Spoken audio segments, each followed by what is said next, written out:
Welcome back. In this lesson, we're going to dig into some of the things that might be holding you back from attracting more and better clients to your tattoo business.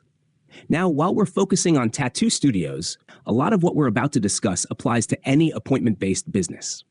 Broadly, we can boil down the challenges into four main categories. 1, not getting enough leads. 2, not turning leads into customers. 3, not turning customers into repeat business. 4, and a catch-all I'll call most everything else. The first three categories relate directly to your bottom line. The good news? These types of problems are actually the easiest to address. In fact, each of these can be handled simply by deploying the right kind of CRM software. And whether or not you choose software, the main goal with these three is straightforward: managing your customer relationships. But that fourth category, most everything else, is where all kinds of other issues might be lurking. And unless you get to the root of these other issues, the other fixes we make won't fully hold. Here's what I mean. Even if we help you bring in more leads than you can handle, fill your shop with qualified customers, and build strong systems to keep clients coming back, you'll still face business challenges that, moving forward, will be tough to manage. Think about it. Beyond scheduling problems, calendar gaps, and missed calls, what other issues might be holding you back? Bookkeeping, staffing, marketing, reporting. These are just a few examples. And while we can help with all of this, it only really works if we address the core source of your business problems. So, what's at the core of all business issues? Focusing on the wrong things. More specifically, it's about either 1, neglecting the return on investment of time and money in your business because you're more focused on being an artist than an owner. Or 2, as a business owner, neglecting customer service because you're not focusing enough on managing those customer relationships. And of course, that's a challenge. There are many important things in your business, but only so many things you can focus on at once. Whether you're an artist or a business owner, to grow your business, you'll need to keep doing what you're great at while effectively delegating what you're not so good at, or simply don't want to do. So let's start with a key point. In any business, whether it's a single-person operation or a multinational company with thousands of employees, there are really only 4 kinds of roles: technicians, managers, directors, and owners. Each role has a unique focus, skill set, and most importantly, a distinct mindset. For instance, when Mike owned a chain of childcare centers, his focus as the owner was very different from the focus of the childcare workers he employed.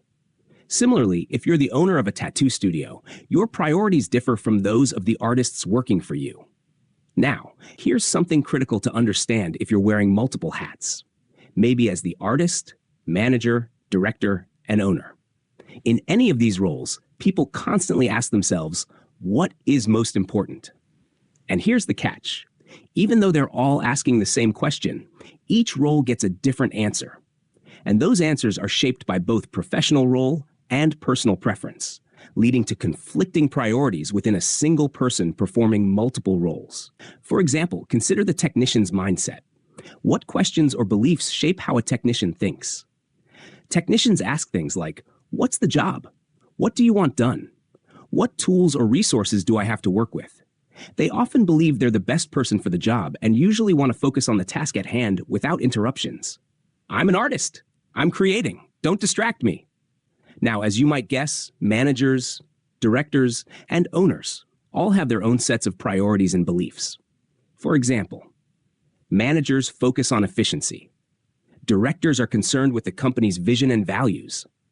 Owners care about the return on time, money, and energy invested in their business. So here's something vital to keep in mind.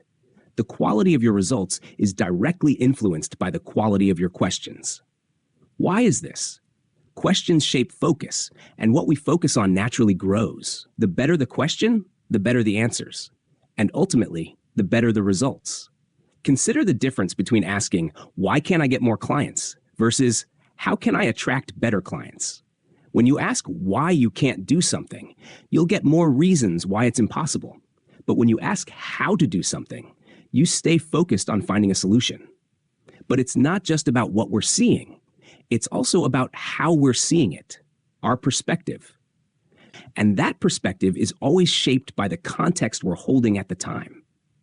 That's a big deal because people tend to identify with their current context, becoming attached to their specific point of view. Sometimes that attachment becomes a problem. For example, the role or identity of a tattoo artist is completely different from that of a manager, director, or business owner. And to navigate these differences successfully, you have to be willing to step back and examine your perspective in each role. To make sure you understand how your context filters your perspective and how it not only influences what you think and feel, but also shapes what you see as important and the actions you take. Let me give you an example. Take our man Leonardo. There's no doubt Da Vinci was a real creative character. I can just imagine Da Vinci thinking to himself, I wonder what is possible. So he puts on his painter's hat and steps into his studio. Now, when I say he puts on his painter's hat, what I mean is that he intentionally steps into his identity as a painter. This shifts his context entirely. He's now seeing everything through his I'm a painter lens. Like a pair of sunglasses, this context becomes the filter through which he experiences, senses, feels, thinks, and believes, all shaped and even limited by the painter's perspective he's holding. What happens next? He looks at a blank canvas and chooses to create a painting. A painter paints. But what if Da Vinci switches roles? Let's say he puts on his inventor's cap. Now his focus shifts from painting to inventing, because just as painters paint, inventors invent. Looking at that same blank canvas, he sees something entirely different. New possibilities pop into his mind that wouldn't have appeared from the painter's mindset. Or let's say he takes on a military engineering gig.